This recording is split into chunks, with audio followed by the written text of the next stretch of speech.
अस्सलाम वालेकुम स्टूडेंट्स। आज के इस लेक्चर में हम एक्सरसाइज 3.4 को स्टार्ट करेंगे। एक्सरसाइज के जो क्वेश्चंस हैं उनको स्टार्ट करने से पहले हमें कुछ थ्योरम्स हैं, कुछ प्रॉपर्टीज़ हैं, ठीक है, जो हम प्रोपोर्शन के ऊपर अप्लाई कर सकते हैं। पहले उन्हें अंडरस्टैंड करेंगे।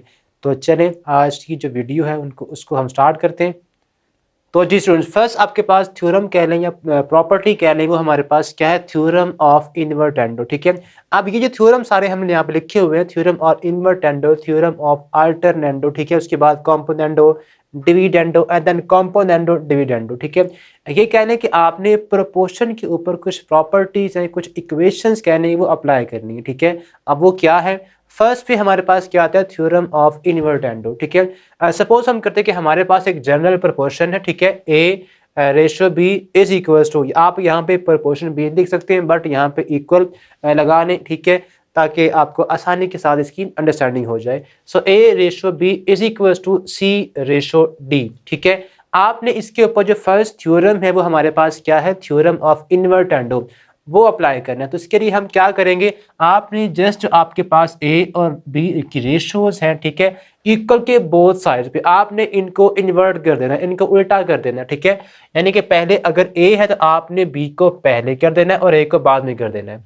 इसी तरह राइट साइड पे भी आपने डी को पहले कर देना है और सी को बाद में कर देना है। तो ये हमारे पास जो थ्योरम होगा इन्वर्टेंडो, इन्वर्ट हम कर रहे हैं वो बन जाएगा। ठीक है, तो आपके पास इसकी जो स्टेटमेंट बनेगी वो क्या बनेगी, फर्स्ट हमारे पास क्या बनेगा, थ्योरम ऑफ इन्वर्टेंडो। तो आप लिखेंगे देन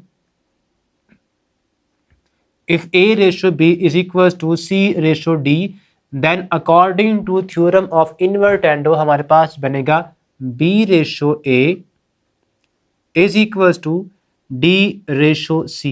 ठीक है, आपने जस्ट उनकी जो प्लेसेस हैं उनको इन्वर्ट कर देना है, उनको उल्टा कर देना है। ठीक है, जो पहले है उसको बाद में कर देंगे और जो बाद में है उसको पहले कर देंगे। तो ये आपके पास फर्स्ट थ्योरम बन जाएगा। नाउ अब उसके बाद नेक्स्ट आता है थ्योरम ऑफ अल्टरनेंडो, अल्टरनेंडो। ठीक है, उसमें हमने क्या करना है, उसमें आपने जो आपको प्रोपोर्शनैलिटी गिवन है वो हमारे पास क्या है, ए रेशो बी इफ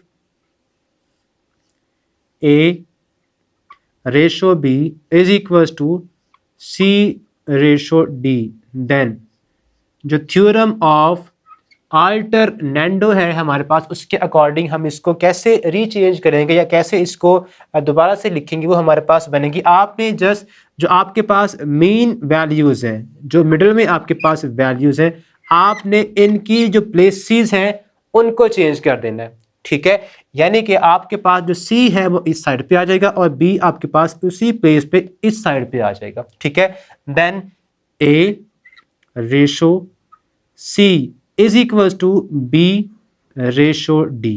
ठीक है, तो ये था हमारे पास थ्योरम ऑफ अल्टरनेंडो। ठीक है, तो अब हम बात करेंगे नेक्स्ट हमारे पास क्या आता है, थ्योरम ऑफ कॉम्पोनेंडो। ठीक है, थ्योरम ऑफ कॉम्पोनेंडो। तो उसमें हम क्या करेंगे, आपके पास सपोज अगेन वही रेशो है, इफ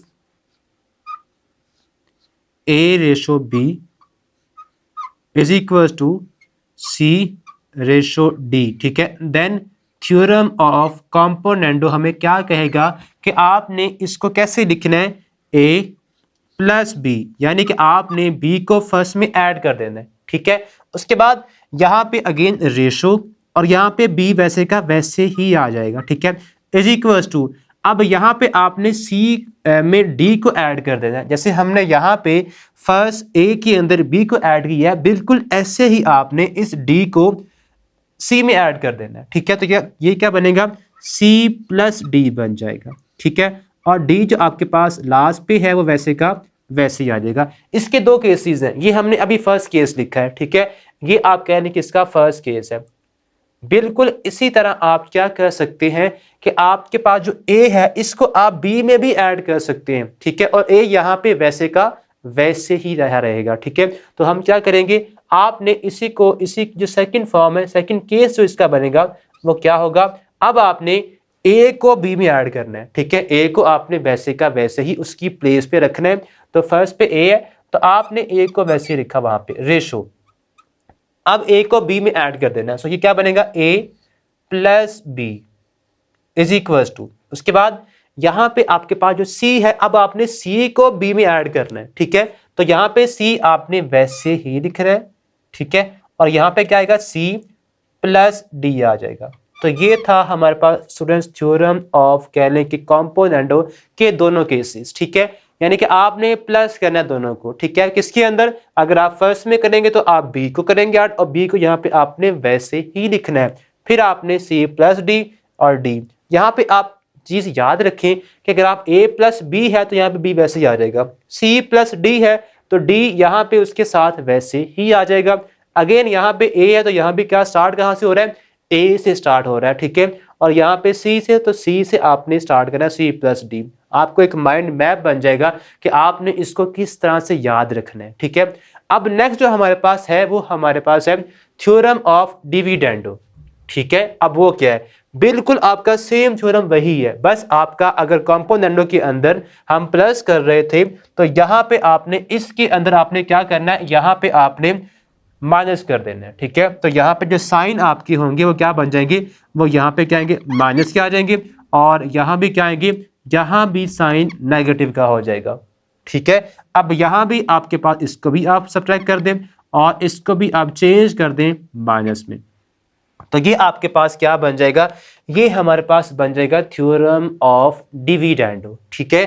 थ्योरम ऑफ कॉम्पोनेंटो में हमने क्या करना होता है, प्लस करना होता है, और थ्योरम ऑफ डिविडेंडो में हम क्या करेंगे, हम उसको उन्हीं टर्म्स को बिल्कुल उसी सीक्वेंस के साथ हमने सब्ट्रैक्ट करना होगा, ठीक है। अब हम इसका जो लास्ट पे बचा है थ्योरम ऑफ कॉम्पोनेंटो डिविडेंडो, ये आपका मोस्ट इंपॉर्टेंट थ्योरम है, ठीक है, बिकॉज ये आपकी जो एक्सरसाइज 3.4 है मोस्ट ऑफ द क्वेश्चंस आपके इसी से ही सॉल्व होंगे। तो इसको हम अंडरस्टैंड करते हैं। तो ये हमारे पास जो थ्योरम ऑफ कॉम्पोनेंटो डिविडेंडो है स्टूडेंट्स, ठीक है, इसमें हमने क्या करना है, आपके पास again if a ratio b is equal to c ratio अगर d गिवन है, एक प्रोपोर्शनलिटी आपको, तो आपने क्या करना है, यहाँ पे आपने कंबाइन कर देना है इसको थ्योरम ऑफ कॉम्पोनेंटो और थ्योरम ऑफ डिविडेंडो को। किस तरह से करना आपने, यानी कि आप a प्लस बी लिखे यहाँ पे a प्लस बी रेशो, उसके साथ ही यहाँ पे a माइनस बी आएगा, ठीक है।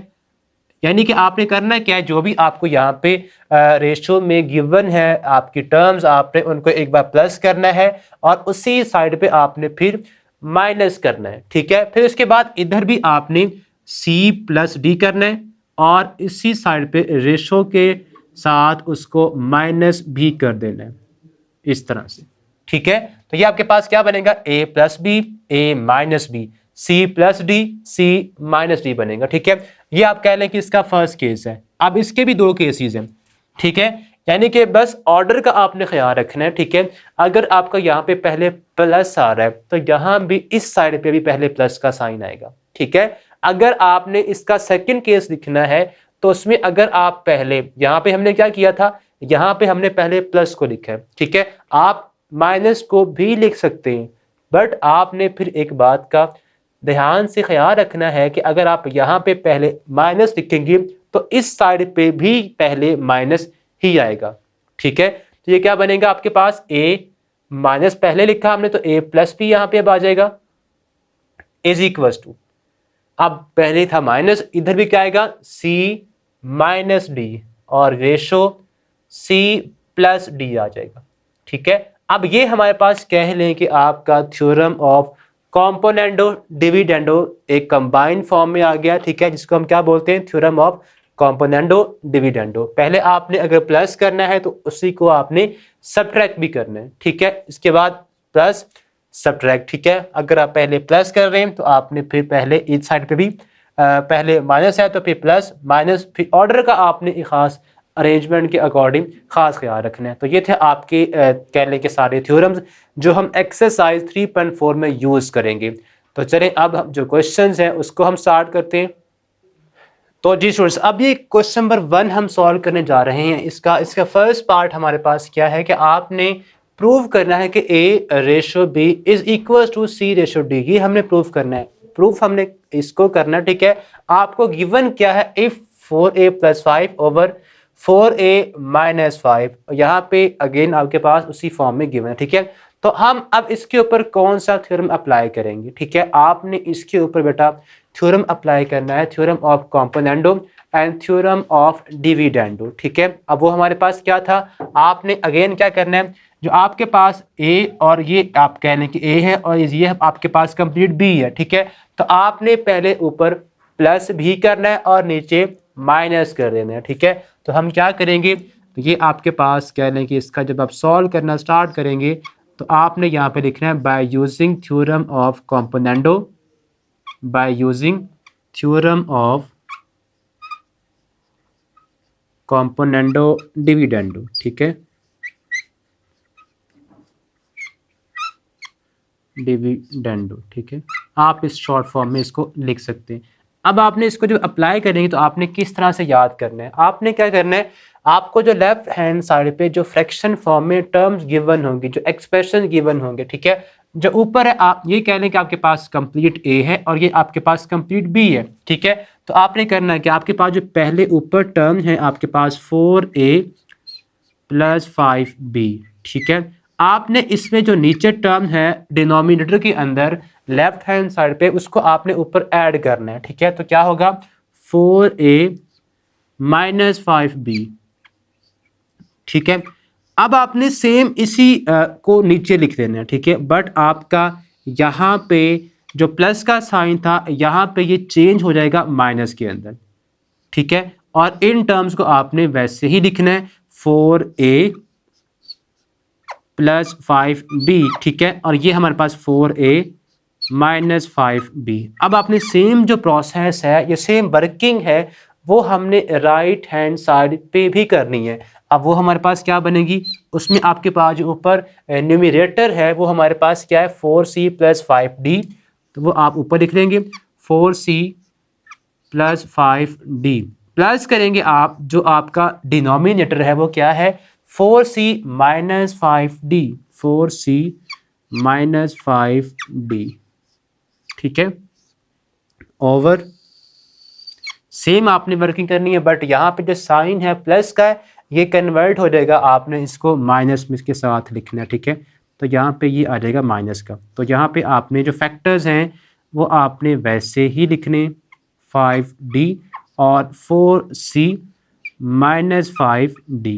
ठीक है, अब जैसा आपने इसको सिंप्लीफाई करना है, बिकॉज जब प्लस को आप यहाँ पे ब्रैकेट्स के बिटवीन प्लस का साइन हो तो आपके साइन तो चेंज नहीं होते, बट जब नेगेटिव के साइन हो तो आप क्या करेंगे, उनके साइन चेंज करेंगे। तो हम इसको अब नेक्स्ट टाइम में यहाँ पे कर लेते हैं। ठीक है, 4a plus 5b plus 4a minus 5b, और नीचे क्या आएगा, यहाँ पे बनेगा 4a प्लस 5b माइनस। ठीक है, अब बाहर माइनस है तो अंदर आपके पास जो टर्म्स हैं उनके साइन आपको चेंज करना होंगे, तो ये आपके पास 4a माइनस के साथ आएगा और ये माइनस है प्लस में कन्वर्ट हो जाएगा 5b आ जाएगा। ठीक है, इज इक्वल्स टू यहाँ से भी आपने क्या करना है 4c plus 5d plus 4c minus 5d। ठीक है, ओवर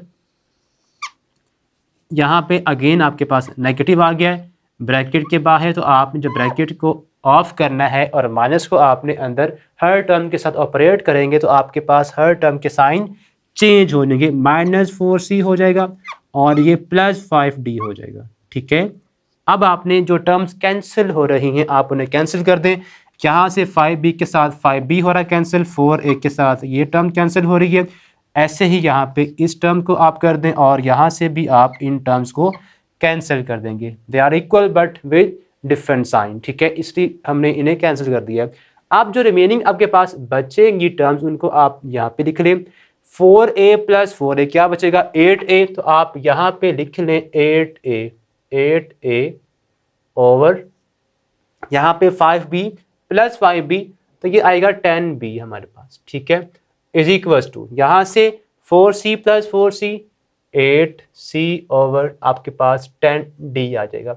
अब आप देखिए आपने प्रूफ क्या करना है, आपने a रेशो b या a ओवर b सिंपल आपको चाहिए। ठीक है, तो हम यहाँ पे क्या करेंगे 8/10 और यहाँ पे 8/10 को आपने रिमूव करना है, तो ये जो आपके पास 8 है इस 8 से क्या हो जाएगा कैंसिल, ये 10 इस 10 से क्या हो जाएगा कैंसिल हो जाएगा। ठीक है, तो अब फाइनली हमारे पास जो रेशियोज बनेगी वो क्या बनेगी a over b is equal to C/D। तो ये हमके पास आ जाएगा A/B is equal to C/D। ये आपके पास कह लें कि इसका फाइनल आंसर है। ठीक है, जो हमने प्रूफ करना था, prove that A/B is equal to C/D, वो हमने क्या कर दिया है, वो हमने यहाँ पे प्रूव कर दिया। अब ये था इसका फर्स्ट पार्ट। अगर आप इसके रिमेनिंग पार्ट्स की बात करें तो इसका बेटा क्वेश्चन नंबर सेकंड पार्ट, ठीक है, सेकंड पार्ट बिल्कुल आपने वैसे ही सॉल्व करना है।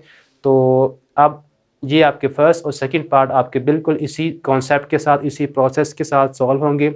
रिमेनिंग पार्ट्स होंगे उनको हम अपने नेक्स्ट वीडियोज़ में सॉल्व करेंगे। तब तक के लिए अल्लाह हाफिज़।